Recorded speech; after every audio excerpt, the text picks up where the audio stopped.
Hi guys வணக்கம். நான் உங்க நவீன். ஸோ இன்னைக்கு நவீன் மூவி ரிவ்யூஸ்ல பார்க்க போற movie good bad ugly. So good bad ugly படம் எப்படி இருந்துச்சுன்னா எனக்கு ஒரு டீசெண்டான மூவியாக தாங்க இருந்துச்சு படம்.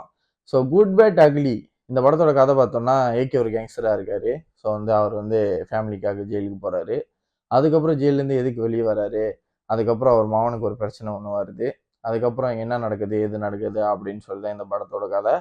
ஸோ இந்த படம் எப்படின்னா முழுக்க முழுக்க அஜித் குமார் ஏகே அப்படின்னு சொல்லி ஆதிக் ரவிச்சந்திரன் அவர் முழுக்க முழுக்க அவரோட ரெஃபரன்ஸ் அதெல்லாம் வச்சு ஒரு மாதிரி அவருக்கான ஒரு படமா இது ஒன்று பண்ணியிருந்தாரு. ஸோ அவரை பத்தி நம்ம சொல்லி ஆகணும். நல்ல ஒரு பெர்ஃபார்மன்ஸை நல்லா பண்ணியிருந்தாரு. அதுதான் நல்லா இருந்துச்சு உண்மையிலே பார்க்கறதுக்கு. ஸோ இது ஏன் டீசெண்டாக இருக்கு, செம்மையா இருக்கும் படம், மாசா இருந்துச்சு, ஜோக்கா இருந்துச்சுன்னா மாசா தான் இருந்துச்சு படம்.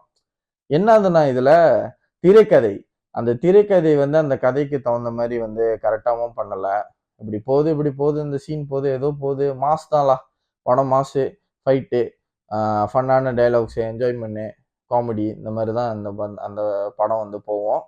ஸோ இது எப்படின்னா ஜீரோவா எதுவுமே யோசிக்காம அப்படியே போய் இறங்குனீங்கன்னா இந்த படம் வேற லெவலுக்கு இருக்கும். ஸோ நியூட்ரலா போய் படம் பார்க்குறவங்களுக்கு, கதை ஏதாவது இன்ட்ரெஸ்டிங்காக நிறைய விஷயங்கள் உள்ள இருக்கும், ட்விஸ்ட் அண்ட் டர்ன் அந்த மாதிரி பார்க்குறோம்னு நினைக்கிறவங்களுக்கு இந்த படம் ஒர்க் அவுட் ஆகாது.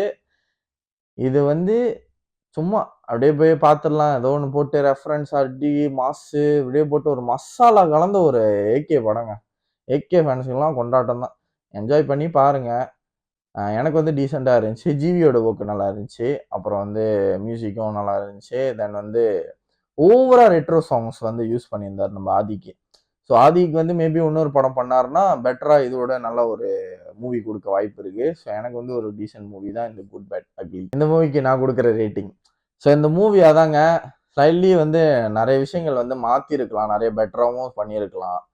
அப்படியே கச்சபுச்சான்னு போய் அப்படியே போய் இந்த படம் முடிஞ்சிச்சு, அவ்வளோதான் சொல்ல முடியும். குட் பேட் அக்லி சும்மா ட்ரை பண்ணுங்க. ஃபேமிலியோட போகிறது கிட்ஸு குழந்தைங்களாம் கூட்டு போகிறதுனா பார்த்துக்குங்க. பேட் வேர்ட்ஸ், அப்புறம் சில வயலன்ஸான சீன்ஸ்லாம் இருக்குது. அவ்வளோதான். மீண்டும் ஒரு வீடியோவில் சந்திக்கிறேன். மறக்காம வீடியோ லைக் பண்ணுங்கள், ஷேர் பண்ணுங்கள், அப்புறம் சேனலை சப்ஸ்கிரைப் பண்ண வந்தீங்க. நன்றி, வணக்கம்.